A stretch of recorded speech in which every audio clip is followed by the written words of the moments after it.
dari kuasa hukum PT Bumigas Energi. Perkenalkan, nama saya Santoso dari fraksi Partai Demokrat. Menyimak apa yang tadi telah disampaikan oleh kuasa hukum Bumigas, memang kasus ini nuansanya direkayasa agar PT Bumigas Energi akhirnya tidak memiliki kewenangan untuk mengelola. Saya ingin tanya Pak, kerugian yang sudah dikeluarkan investasinya berapa dolar Pak? Langsung jawab aja Pak, nggak apa-apa, tiktokan aja. Yang udah pasti itu kan 16 juta US untuk pekerjaan pra-infrastruktur, dan yang lain-lain. Kemungkinan ya bisa mencapai sekitar 400 M. Oh, 400 M. Ya, kurang lebih kita belum hitung secara detail karena perjalanan ini kan udah 15 tahun lebih ya. Kita kena dijolimi, bukan waktu yang singkat, sejak dari tahun 2008. Begitu, terima kasih. Ya, terima kasih. Jadi 400 M ini bukan uang yang kecil. Saya sependapat apa yang disampaikan Pak Hinca tadi itu ya, memang harus ditelusuri. Kemudian tentang pemilik saham PT Geodipa ya, Geodipa yang Pertamina dan PLN itu meskipun PT itu tidak BUMD, menurut saya ini memang ada multitafsir itu. Kenapa? Karena modal yang untuk mendirikan PT Geodipa ini berasal dari BUMN. Maka dengan sendirinya dia menjadi anak perusahaan sebenarnya.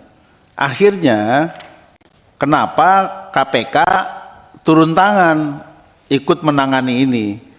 Jadi saya menangkapnya memang ini bukan B2B murni, tapi karena ada saham yang dimiliki oleh PT Geodipa ini berasal dari 2/3 dari PT Pertamina, kan begitu. Kemudian sepertiganya dari PT PLN, di mana kedua perusahaan ini 100% dimiliki negara.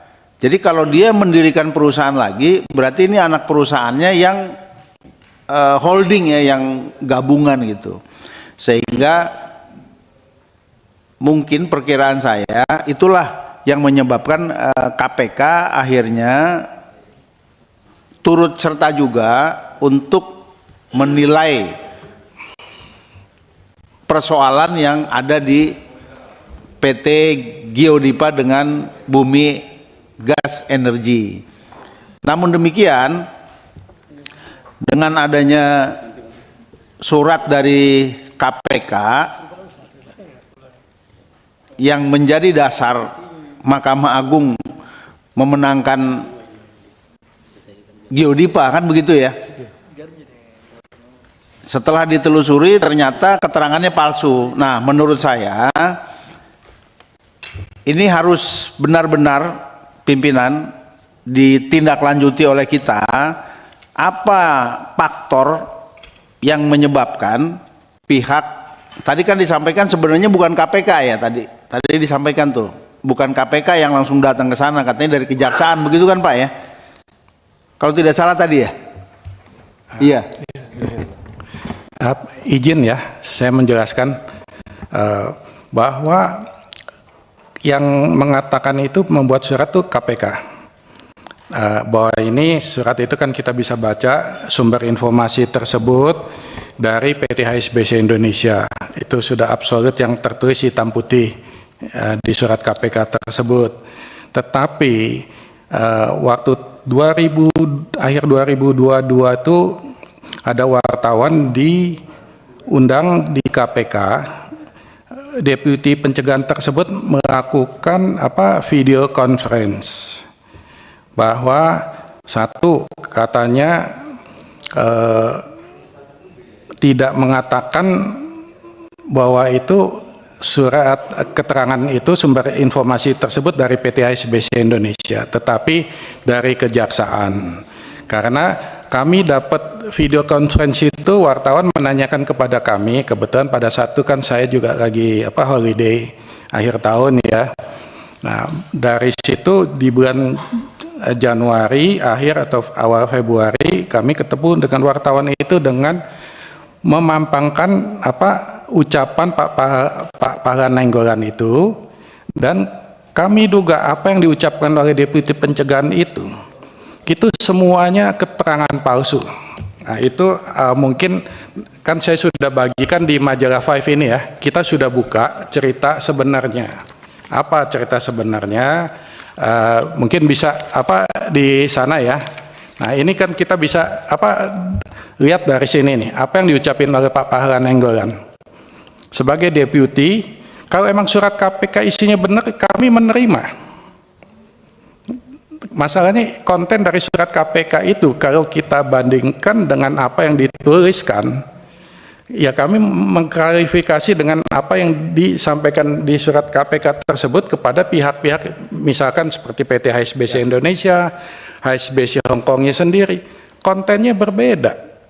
Jadi yang berbohong tuh siapa? Kok KPK mau masuk di dalam hal ini, kalau kami pun salah silakan proses juga supaya ada suatu equilibrium fairness di sana, begitu. Oke Pak, Ya, terima kasih. Jadi pimpinan intinya untuk mengurai benang ini, menurut saya dalam waktu dekat Komisi 3 mengundang termasuk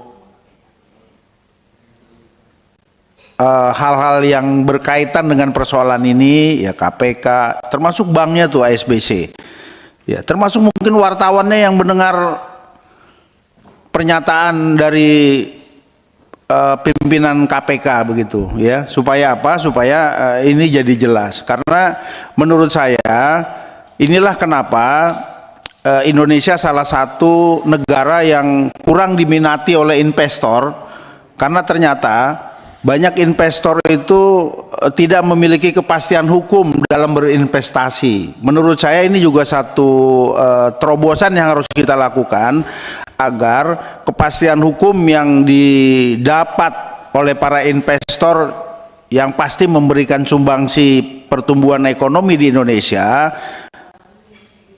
melakukan keberanian untuk melakukan investasi. Demikian pimpinan, terima kasih. Assalamualaikum warahmatullahi wabarakatuh.